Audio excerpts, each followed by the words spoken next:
Hello viewers, আসসালামু আলাইকুম। আজকে চলে আসলাম বাড়ির ছাদে। বৃষ্টি পড়তেছে, যার জন্য বাড়ির ছাদে দ্রুত চলে আসলাম।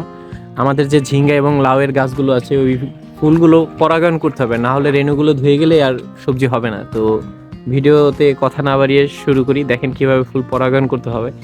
পরাগায়ন না করলে কিন্তু অবশ্যই সবজিতে সবজি হবে না আর কি, ফুল থেকে সবজি হবে না। পরাগায়ন করার ফলে কিন্তু সবজি হবে। আর যেহেতু বাড়ির সাততলায়, তো মৌমাছি প্রজাপতি এগুলো না আসার কারণে পরাগায়ন আমাদের নিজেদের করে দিতে হয়। তো দেখা যাক কিভাবে পরাগায়ন করা হয়।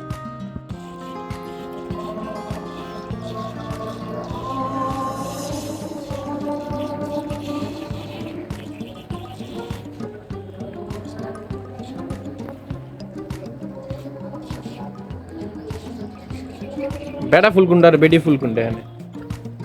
এটা ছেলে ফুল, এইটা মেয়ে ফুল। কোন জায়গায় দেখা যায় না।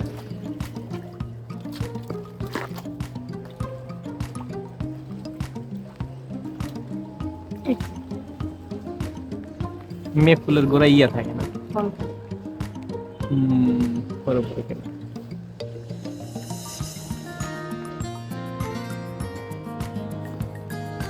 দুইটা আর আছে এসির ওইখানে।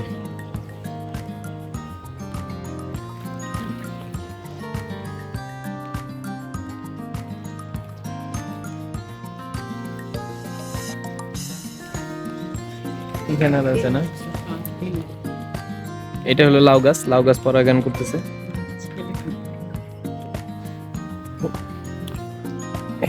এই যে এটা হলো লাউয়ের ফুল, এটার সাথে পরাগায়ন করবে। এখানে তো ছিল তোমার ফুল, ভালো না? পোকা থাকলে আপনারা অবশ্যই এরকমের দেখে নেবেন, পোকা থাকলে পরাগায়ন করবেন না। এই যে এখানে একটা আছে, এটা দেখো, এটাও মনে আছে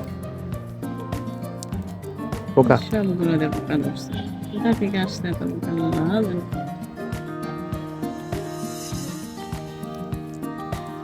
এটা একটু ভালো লাগছে।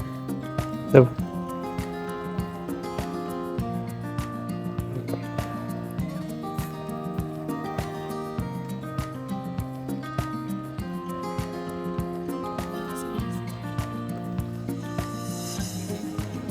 ভুলে গেছি। ওইটা তো আর হইব না, যেটা পরাগায়ন করতে ভুলে গেছে। না করেছি, ঝুলে গেছে না, ওইটা হয়েছে। ও, এই যে ওইটা পরাগায়ন কমপ্লিট। আর কোনটা করবা? এই যে একটু, এই যে এই যে এখানে আরেকটা।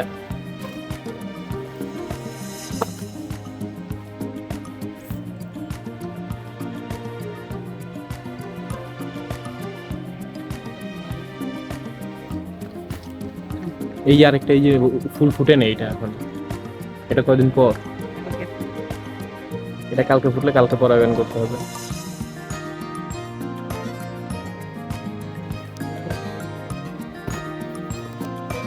যে এটা কিছুদিন আগে পরাগায়ন করা হয়েছে, মাশাআল্লাহ ভালো বড় হয়েছে।